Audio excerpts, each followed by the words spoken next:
Scott Rasu. I'm the VP of Sales here at Marseli. It's a couple minutes past the hour. It looks like we have some pretty good attendance. So we're excited to have you. We appreciate your time. We look forward to spending the next 45 or so minutes together. We'll probably have some stragglers join here, but I have a military background and don't think we should penalize the people who are on time. So we're going to go. I'm going to spend about 15 minutes on a PowerPoint to level set the group here, and I think it's extremely valuable based on the space we're in and what our software does. And in other jobs I've had, I've believed in diving straight into the demo. Our functionality is certainly user-friendly and intuitive and powerful, but to level set kind of the philosophy and the cultural issues that surround what we're all trying to do, we're going to invest 15 minutes up front. The demo should take about 30 minutes. We'll do full Q&A at the end, and after that we will share both this PowerPoint presentation and a recording of this webinar with you. So with that, Frank, if you would move to the next slide, we'll keep going here. So I think I hit all this. We'll handle all questions at the end. We prefer or request that you enter your questions in the chat window in the lower right. We'll answer them all. We have plenty of time. Our mission in the next 45 minutes is to share with you how we help companies nail their forecast in 5 minutes or less. That's what we do. Frank and I are very passionate about this. I'll do the introductions here. Not a very flattering picture of me, and Frank got his professionally enhanced, so I think I need to do that. But in all seriousness, this is a topic that's near and dear to our heart. If I had had the Marseli solution 6 months ago, the current version of what we offer today, 6 months ago, I would still be in my old job, and we would be growing like crazy. And the reason I say that, I was VP of Sales for a $65 million company, 50 sales reps, and we used the dreaded spreadsheet. And my CEO had done it for 30 years. He wasn't going to change. So 2 weeks prior to the end of every quarter, we exported every opportunity in Salesforce over $2,000, put it in a spreadsheet, and that's all we used for, we had a daily 4-hour forecasting call the last 2 weeks of the quarter. We clicked and dragged dates and dollars around, and we had 3 buckets very similar to the risk scenarios or buckets we'll show you today, which are core to our methodology. And that spreadsheet didn't work. My CEO committed to a forecast that was inaccurate. I took the responsibility for that, and I kept trying to tell him there was a better way. And so here's the better way. Frank comes at it from SAP as a sales ops and marketing person, and left SAP 3 years ago and was standing on the corner of Market and 18th Street in Philadelphia with his box of his personal possessions, thinking, what do I do next? And what he developed at that point in time was a very complex spreadsheet that had all the macros and the other formulas and all the things that everyone on this call typically uses. And he had built a spreadsheet, and he realized he could turn that into software. And so what you see today is a 2+ years worth of development to take that spreadsheet and make it work within Salesforce.com. So let's start out with the status quo. What are we all doing today? These numbers are telling. They're probably not surprises to everyone here. I hope not. We are partners with an ad agency in Dallas called the Star Conspiracy, and they're phenomenal. And they've helped us collect some data, and they're doing marketing work with us, and they will also do services and the service portion of this solution. It's not just software. People need training. There's a people element to this. So over 50% of companies use spreadsheets. Less than 40% of forecasted opportunities close in the forecasted period, which means you get the dreaded pushes. The sales reps that on day 88 of a 90-day quarter push out their deals another 90 days, so their quota looks full, their pipeline looks full, their quota looks attainable, I should say, and on paper looks great, but it doesn't work. We commissioned the STARS Conspiracy to do a survey to 30,000 people at a very strong response rate, and across that population, 24% of sales and sales ops leaders and managers said sales forecasting is based upon tuition. And we believe that couldn't be further from the truth, and we have never seen intuition work to forecast accurately. 90% of companies say that 75% of deals don't close as originally forecasted. That's both dates and dollars. That's from CSO. And based upon our customers, as we get to know them and talk, the average rep spends 3 hours per week on his or her forecast, and you roll that out by month and by year, and you turn it into a percentage. That's 7% of the total available selling hours just trying to create a forecast, and typically that forecast is not accurate. It's manually done. It's frustrating. It's kludgy. It's inefficient. It reduces the time that the reps can focus on the right deals, the good deals, or find new deals, or really perform their role of selling. So the goals here in today's session are to address all these things. And we talk about the 4 rights to sales forecasting: the right opportunities, the right stages, and the right values, and the right close dates. And I won't steal Frank's thunder, but he'll get on the soapbox and explain what we've learned and how we can share that and you can benefit from that. And at face value, that's not rocket science. I think everyone would admit that if you can achieve those things, you can create a pretty accurate forecast. But this is all about dollars and time. How do you optimize time to maximize dollars? And that's what the graphic there with the upward trending curve and the dollar sign is intended to convey pictorially. But the 3 components, the recipe, technology, process, and people, there's always a behavioral element, a human element that is really, really hard to manage. Doesn't matter if you're big or small, fast-going, slow-growing, high-tech, low-tech. The people element is hard. So we'll table that for now. We're going to talk technology and process, which is what the software is about. And when we talk about those things in combination with the 4 rights and the services we offer to support the software, what you'll find is that accurate sales forecasting equals improved productivity. It's not, we don't just forecast for the sake of forecasting. We forecast so we can be more efficient in our sales efforts, and we can drive dollars for the company, for individuals, whatever the case may be.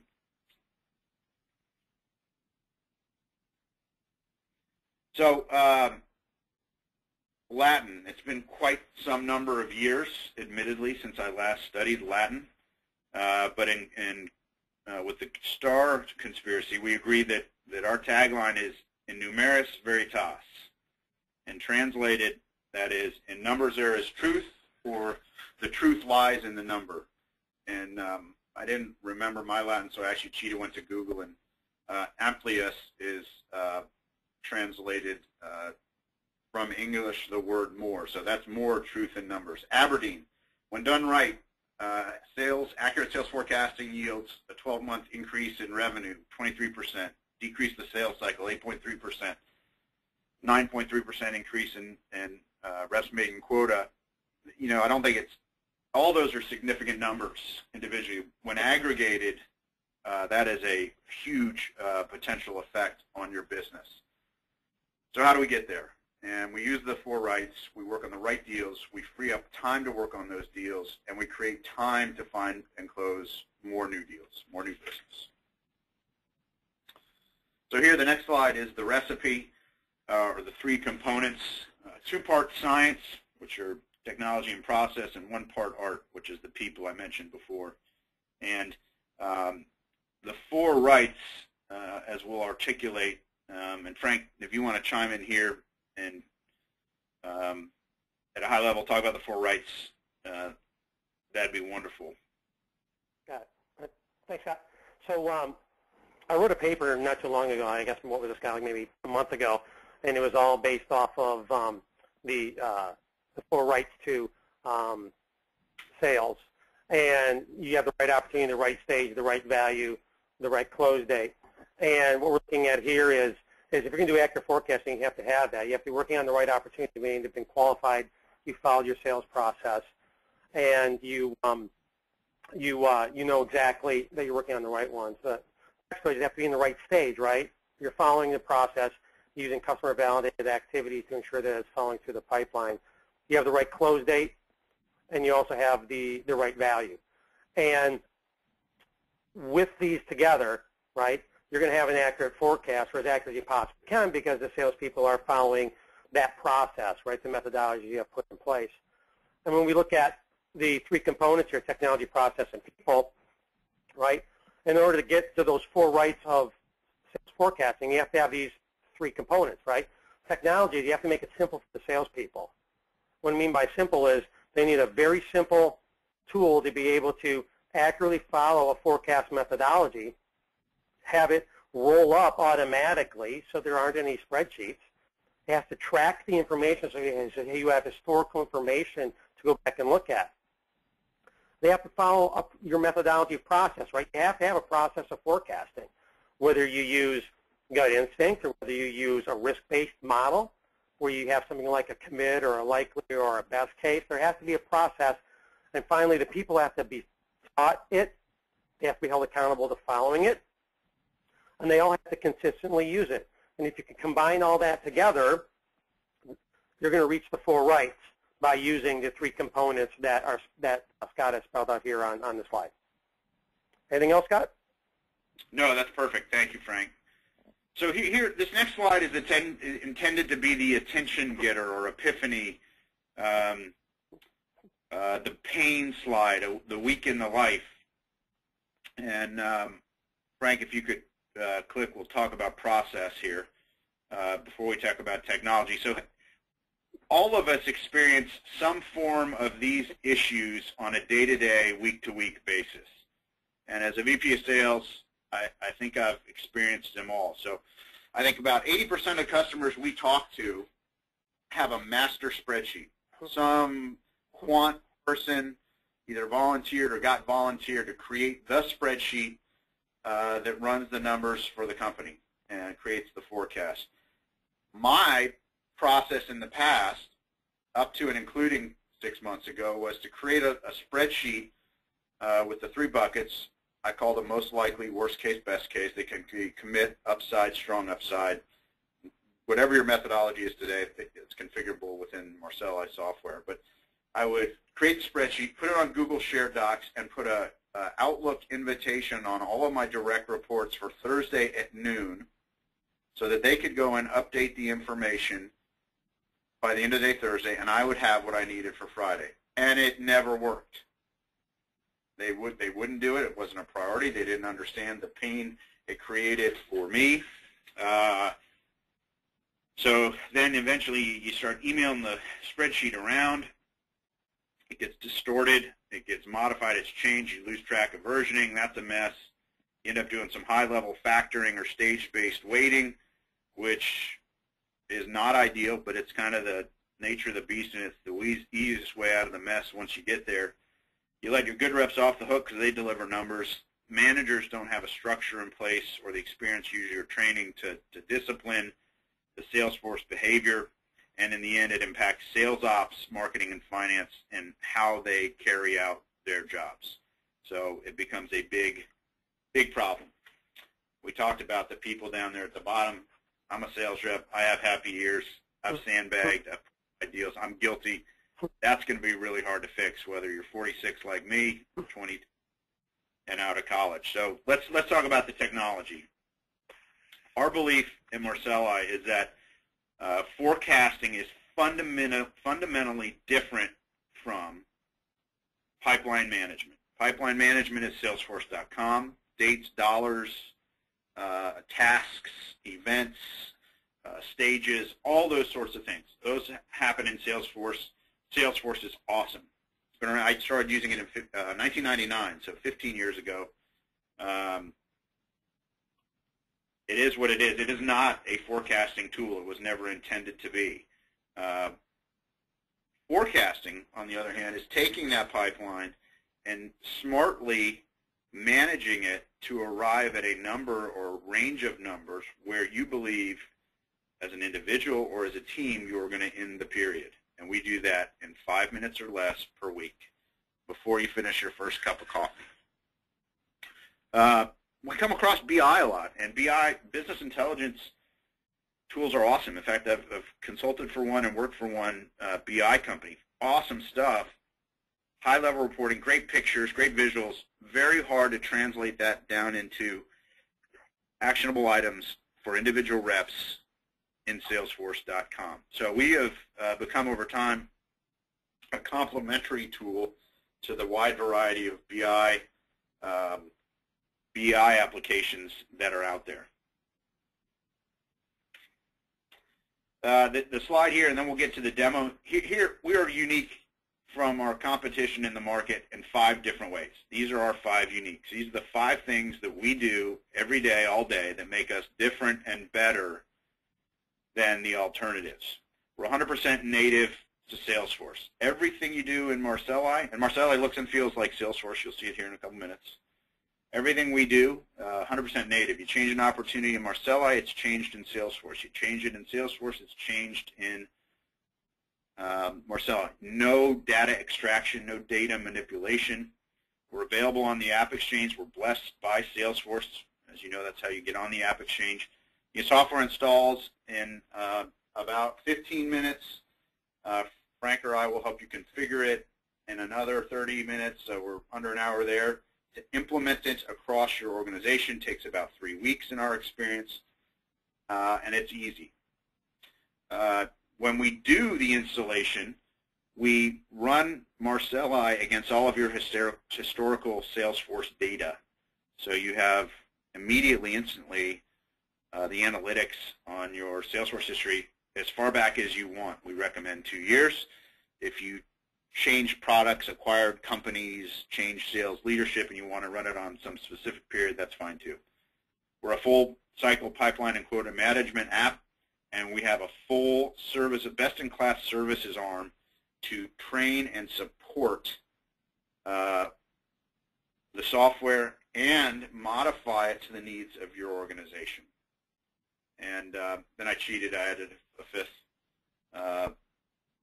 fifth unique, which is my sales pitch here. Rapid demonstrable ROI. We cost $49 per month for a power user. That's any manager, sales ops person, marketing person, anyone who wants to view the entire forecasting power of the tool, and then $19 per month for sales reps.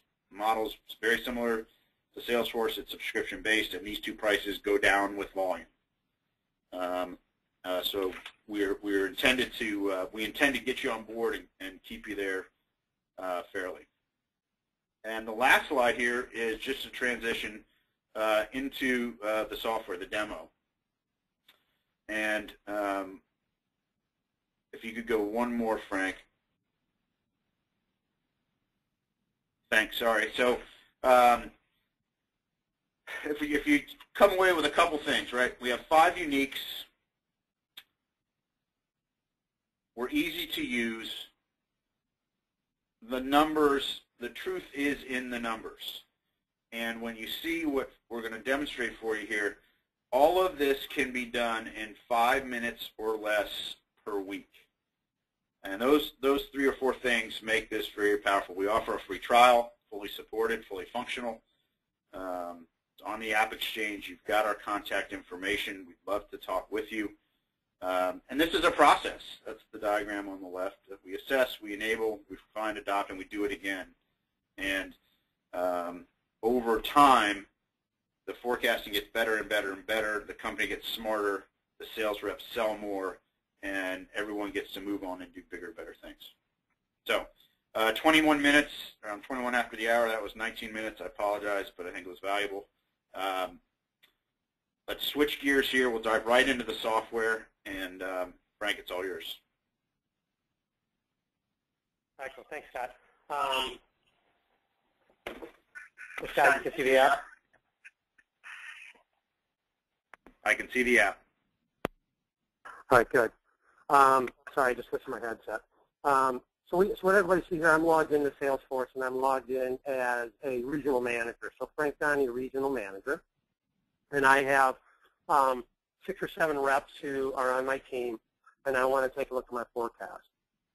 When you install Marseli after forecasting in the upper right, where you have your cloud choices here, you simply choose the Marseli forecasting tab, and it brings up some views for you up at the top. You have forecasting, where the act of creating, updating, and submitting a forecast. You have pipeline, which is the act of then working on your pipeline, which is looking for opportunities to make them forecastable. This is where intelligence and analytics also start showing up for the salesperson, because we separate the act of forecasting from the act of working on a pipeline. And then the third tab that they use is this tab called the period report.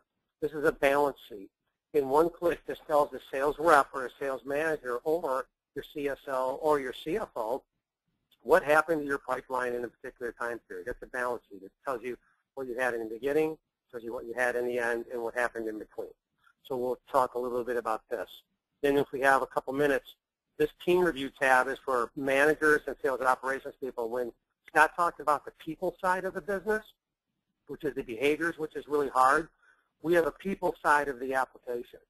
So what we do is we watch how salespeople use Salesforce, and we can produce some very, very unique analytics to help you show the behaviors of salespeople, and whereby upon improving those specific behaviors, your forecasting and your Salesforce.com usage and the quality of data in Salesforce will dramatically improve. But for today, we're going to focus on these first 3 tabs. So Scott, feel free to chime in along the way here if I forget to point anything really cool out. So I'm going to click on the Forecast tab. Again, this is native Salesforce. This is happening all inside of your system. It brings up my forecast report as a manager. And I'm going to start here in the upper left. I have the choice to look at my forecast, or I have a choice to look at quota. And what you're going to notice is there's a difference between my forecast and quota. My forecast is my number. It's the number I'm telling my boss to book. This is the number I'm doing, right? That's the number. The quota is that number that was given to finance, that number that is your street number. That's the number that when you started the quarter or you started the year, right, finance has as the quota for the particular time period. And those are different because I could be telling you I'm going to close something less than what the quota is or more than what the quota is. So when you look at the act of forecasting, there are 2 numbers that were, again, that you can look at. You can look at what you're actually forecasting against your quota, and you can pivot between these 2 views. And in this view here, we're going to stay right now in my forecast view. In this view, I see 2 color lines, right? The first color line is the opportunity forecast. These are the opportunities that a sales rep has flagged in Salesforce, has said that it's going to be in the forecast for this particular quarter, and I put it into a specific scenario, risk scenario. And this nomenclature and these scenarios are configurable to your specific methodology. The bottom is my forecast. Again, this is my number. And this is a number that I enter into Salesforce. And it's a very educated number because I can look at this particular scenario, which is my likely scenario choice. I can look at what I've sold. I can look at what I've committed, which is a definition of verbal. So I have a verbal from a customer. And I have maybe my likely case here. And the likely case in this particular view is defined as an opportunity that is in a forecastable stage, has a close date of this particular time period. I'm based off of my sales process and sales methodology. I've checked off pretty much everything, and maybe I'm just down to a finals with a competitor, and I feel that this is a likely deal. So in this point in time, depending upon how you define your scenarios, right, the information will then be available. And that's then directly compared to, go ahead.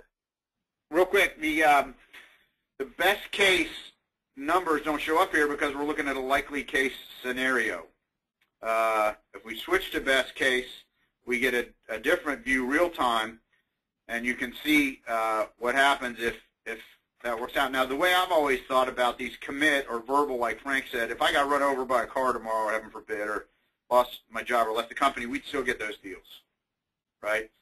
Likely is they're probably 60-40 in our favor, but they need some work. Best case is we need everything to go in our favor. We probably need to discount it. We need to get creative on terms. But if we absolutely need those deals in this time period, we can work and get them there. And that line graph called Opportunity Forecast is a straight roll-up of your opportunities in Salesforce categorized by those 3 risk scenarios or likelihood buckets. Thanks, Awesome. Frank. Thanks, Scott. Yep. And then it's directly compared to the number that I have said as a manager is going to be my number. And what's unique, what is very unique about the application, Scott, is the free chime in here as well, is on the right, it's going to say my opportunity forecasting is going to give you my title, my total, 1.7 million. However, as a manager, I have $850,000 entered in here as what I believe I'm going to do in the best case scenario. I'm going to switch this back to likely because as a manager, right, I'm more comfortable in the likely, and I want to look at this particular number. But you can see here that there's a delta in blue between what the salespeople have submitted in Salesforce versus what I said in my number.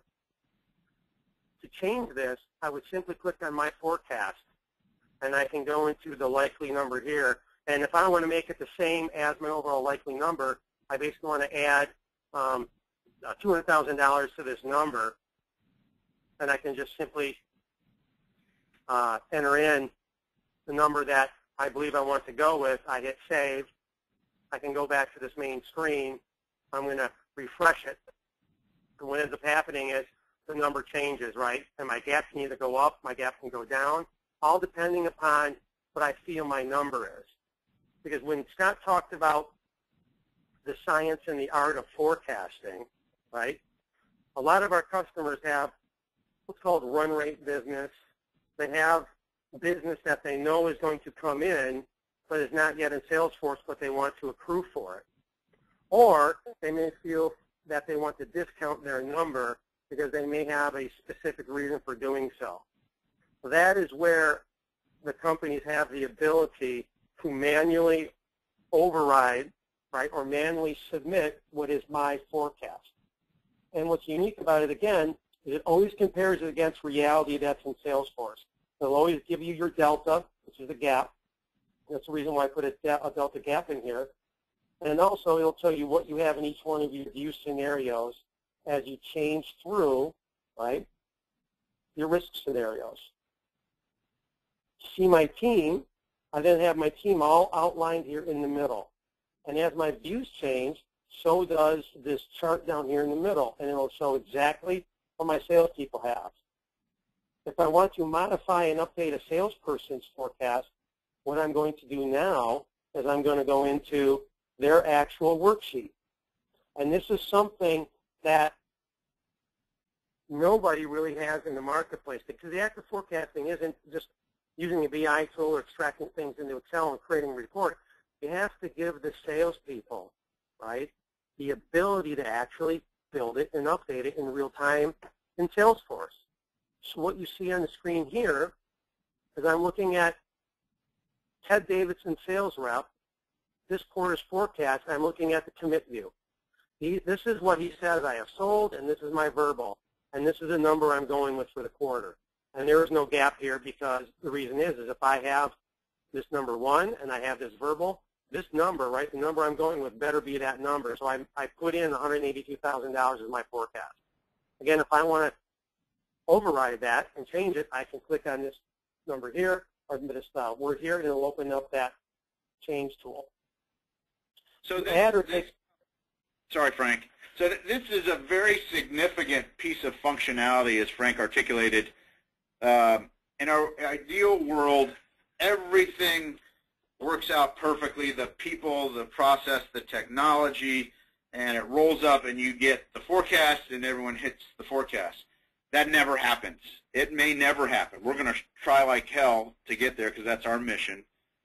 But at the end of the day, there is an adjustment necessary for planning purposes, and that's the piece that Frank just showed. And we have had that request from large companies, tech, across the board, and what we've given is not just a single place to enter that number, but a ability to enter the 3 scenarios on a quarterly basis, very detailed and specific. So this isn't just a crapshoot, for lack of a better word. And we had a lot of long conversations with our CTO, Frank and I did, about what's ideal and what's real. And we came out at this, and we've had tremendous success with it for all the reasons Frank mentioned. All right. Thanks, Scott. So one of the things then I want to complete to show everybody on this is you see a list of opportunities down here. Now, how do these opportunities get on the list? Well, first of all, they need to be in a forecastable stage in Salesforce. Most of our customers pick once something hits the proposal stage and the proposal is submitted, it's forecastable if it has a close date of this viewing period. So this system generates that list for the salesperson so they don't have to go looking for it. If the salesperson wants to add an opportunity that's outside of the time period or is outside of this list, they can add it from the opportunity record level. There's a field on there that is basically my scenario, my forecast scenario. They just add it to a forecast scenario, and then it adds it to this particular list. If they then care to change this, or if the manager cares to override this for the rep, for example, you have the opportunity red solo cup here, I simply unforecast it. And once I do that, the data up top, everybody, changes in real time. And here's the other beautiful thing about the application. As a sales rep, I can add or take things out on this screen to model my forecast. So I can do scenario modeling here. I can add things to best case. I can add things to commit. If I want to change this one, red solo cup to best case, and then I'm going to change this view to my best case view, I can now see it up here added as best case. And again, let me intervene, Frank, sorry. The titles of these 2 bar graphs are customizable by you. The top line is a Marseli, Salesforce.com opportunity forecast, but you wouldn't want to call it that, but that's what it is. But you may have a name for that already today. The lower bar chart you can use as a street number, a board number, your own forecast internally. Think of it as a fourth bucket and a separate way to manage the numbers internally. So the 2 together are pretty powerful. Yeah, thanks, Scott. So again, yeah, they would be able to then choose opportunities from here, change, and once they do that, I'm now going to go back to my manager view and go back to my manager forecast view. And as a manager, everybody, this information then changes in real time. It's a real-time roll-up to the manager. So there's no submitting of spreadsheets. There's no waiting for the information. And typically, what a lot of our customers have is, and what they do is, by Friday at 5 o'clock, they say, hey, everybody, go in, simply make your changes in your forecast, enter in your my forecast number, and it automatically rolls up to the manager.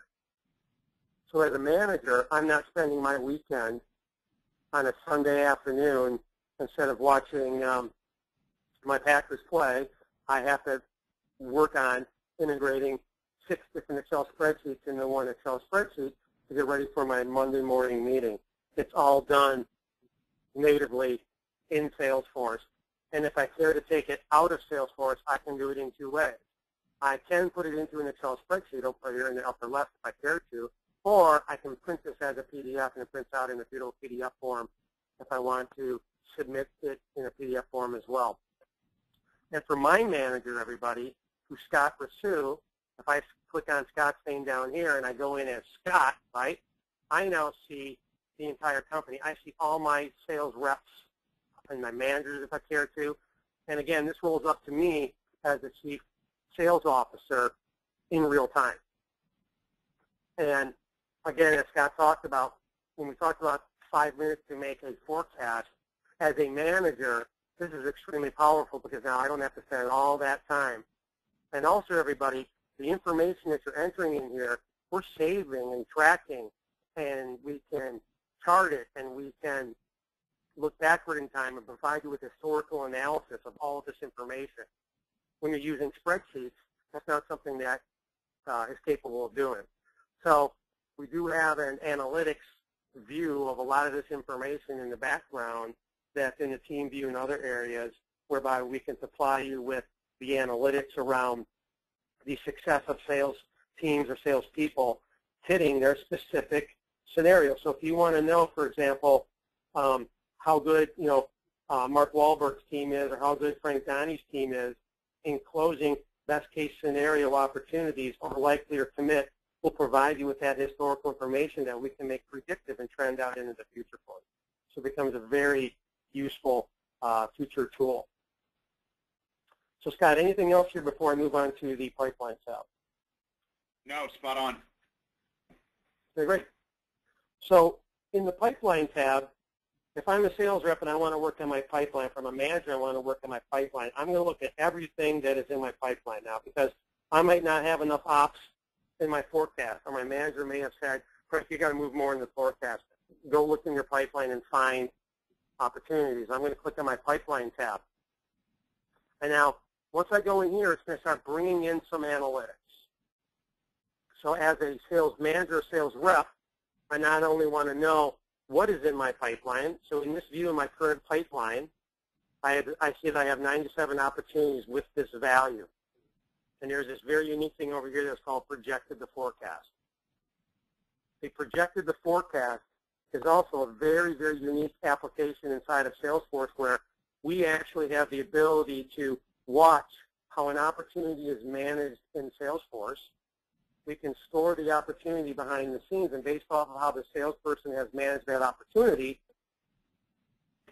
it can then be added to a projected to forecast list, which means that it hasn't been pushed, it hasn't been jumping stages.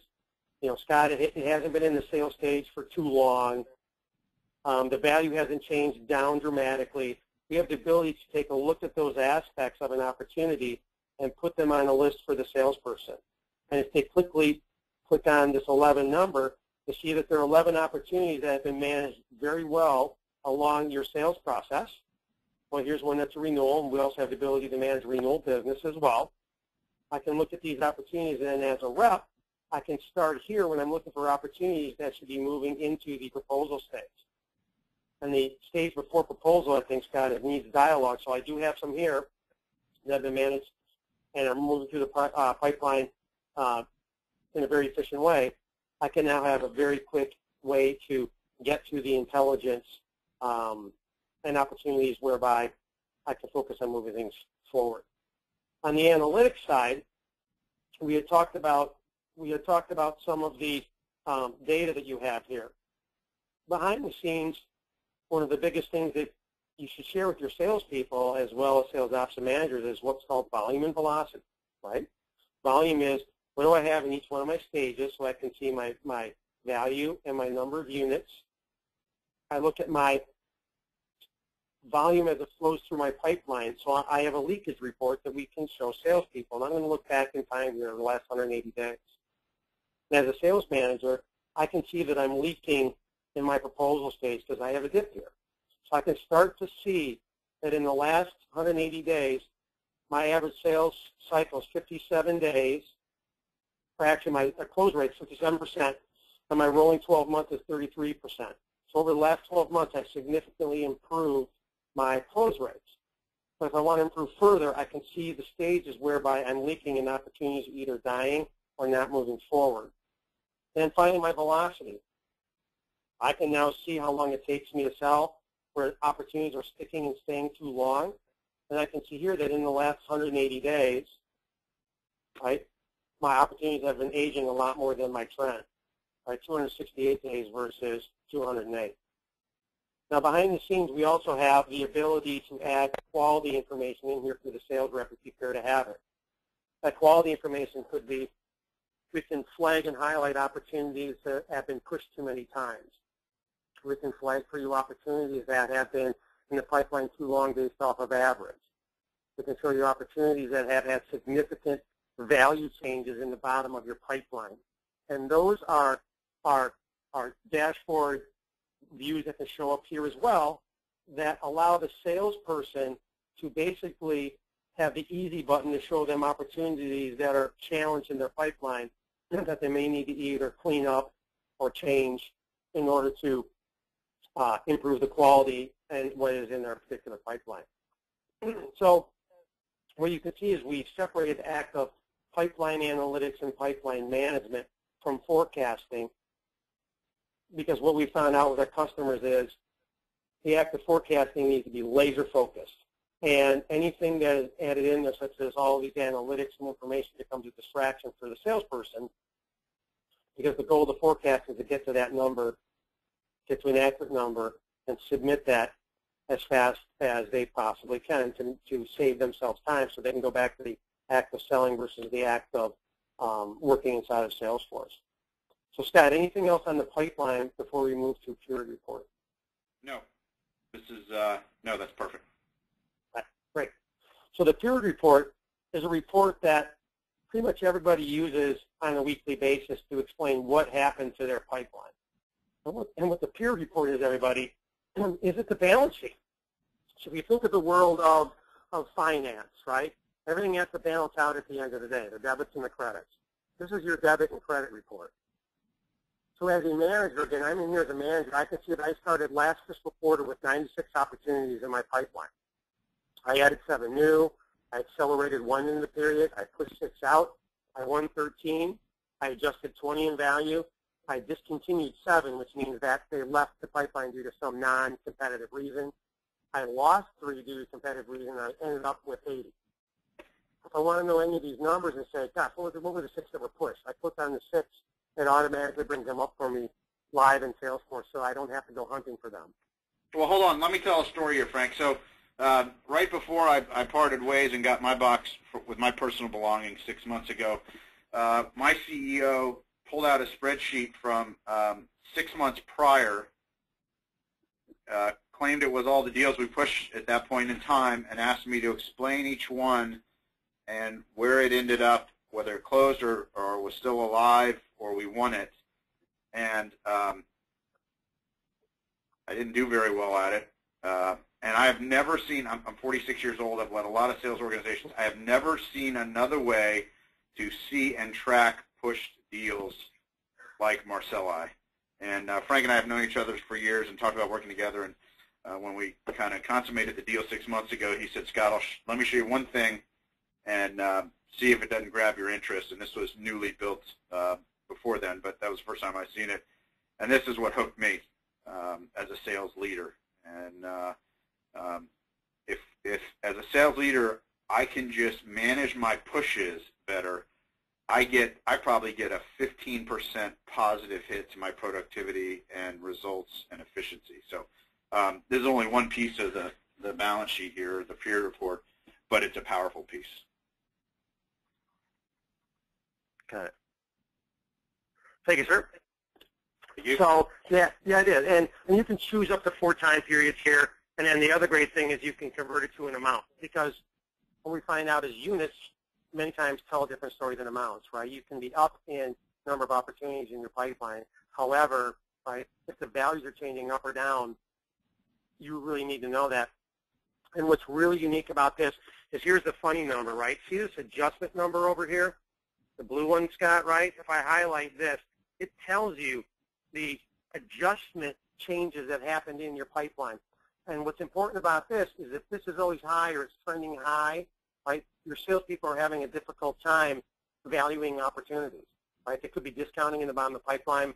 They could be entering opportunities at too high a value at the beginning of the pipeline versus when it gets closer to the bottom, because most opportunities are entered at too high of a value by sales reps. And as time goes down or as they move through the pipeline, that value starts to tend to decrease.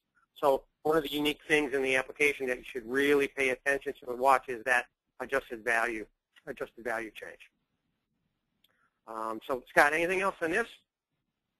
Nope, perfect. Good. So the last thing before we go in Q&A, because we got about 2 minutes, is remember we said that there's the people aspect of it. And this is not something that the sales reps see. This is something for sales ops, and this is something for sales managers. Is in the application behind the scenes, we do track at depth this information. And in here, we have the ability to show your flows and your leakage.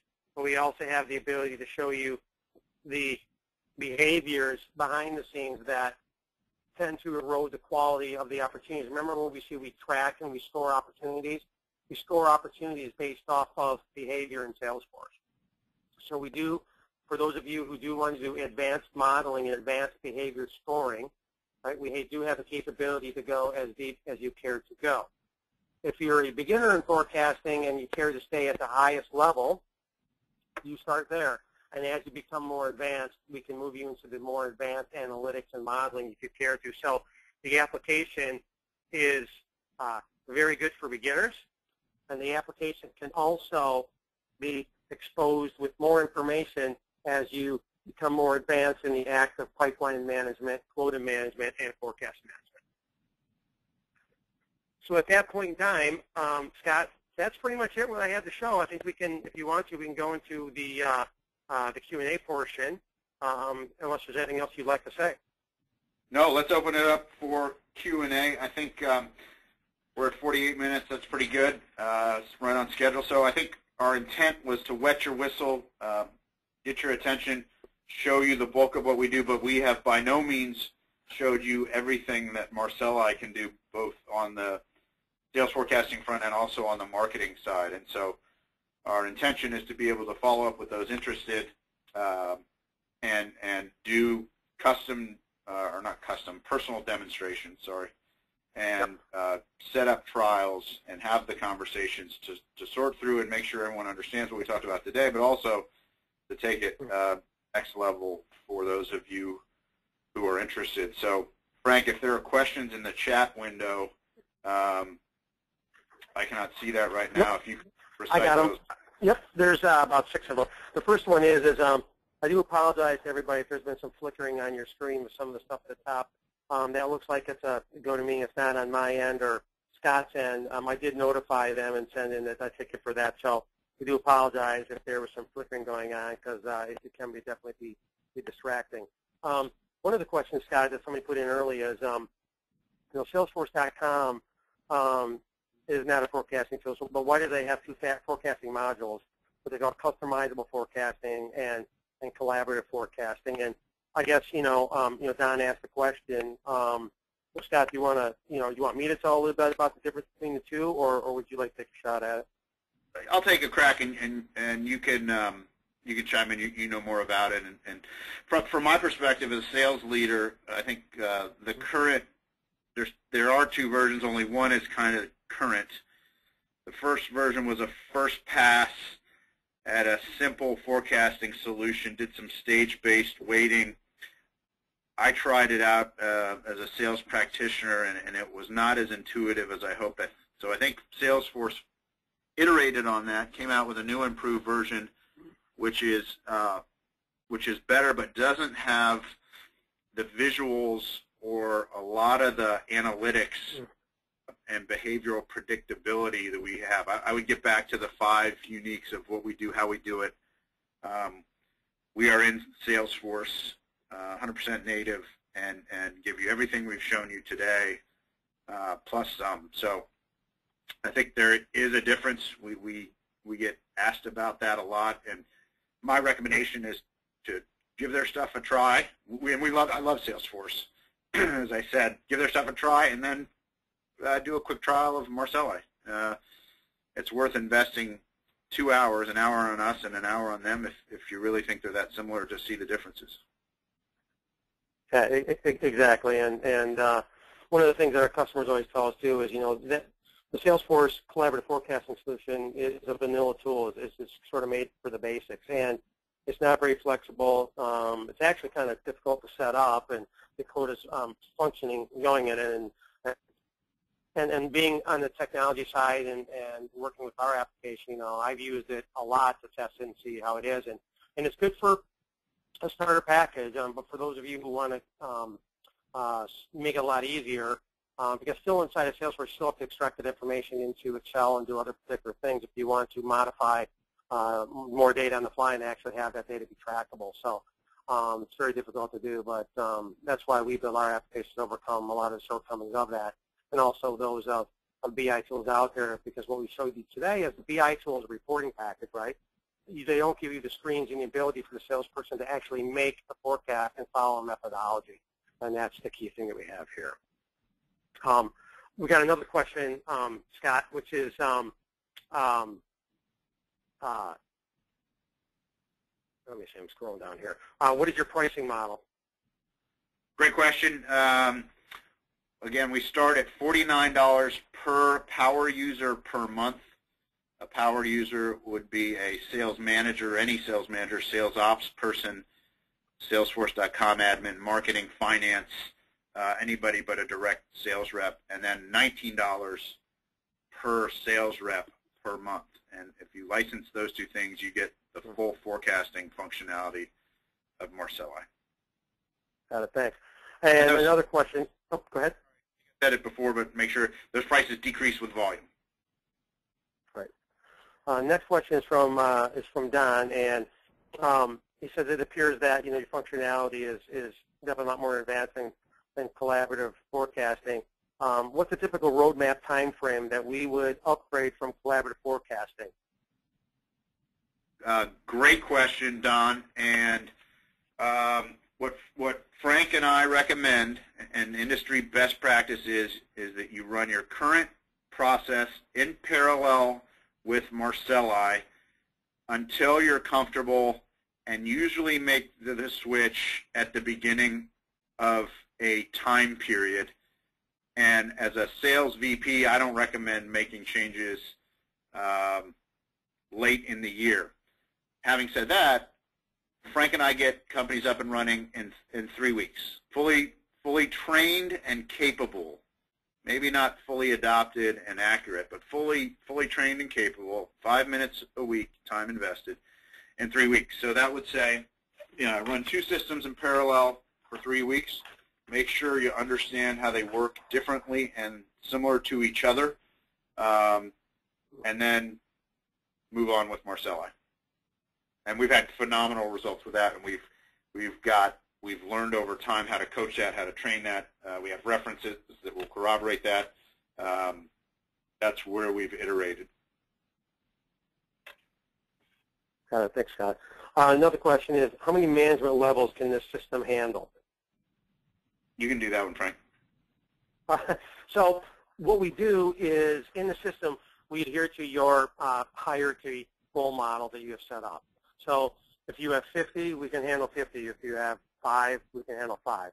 And those hierarchies are, I have, my manager level, right? That's kind of like, that's your second level. Right below that, the first level is the rep. So you have the rep level, you have a manager level, you can have a manager's level, et cetera. So if you look at your hierarchy tree in Salesforce, you can handle as many levels that you have set up inside of Salesforce. And the views and things that we were showing you, you can quickly drill into each one of those levels. So if you wanted to see the forecast, and if you wanted to see the analytics behind your EMEA team or your Asia-Pac team or North America West, you have the ability to drill directly into those organizations within one click. So again, we do work off of that hierarchy model set up in Salesforce, and sometimes our customers ask us to help them reset that up if they need help doing that, and best practices. So we're also happy to help individuals and assist them with that. And Scott, the last question is, Scott, you had mentioned, and this is from Linda, Scott, you had mentioned that you offer services to customers. What are those services? Yeah.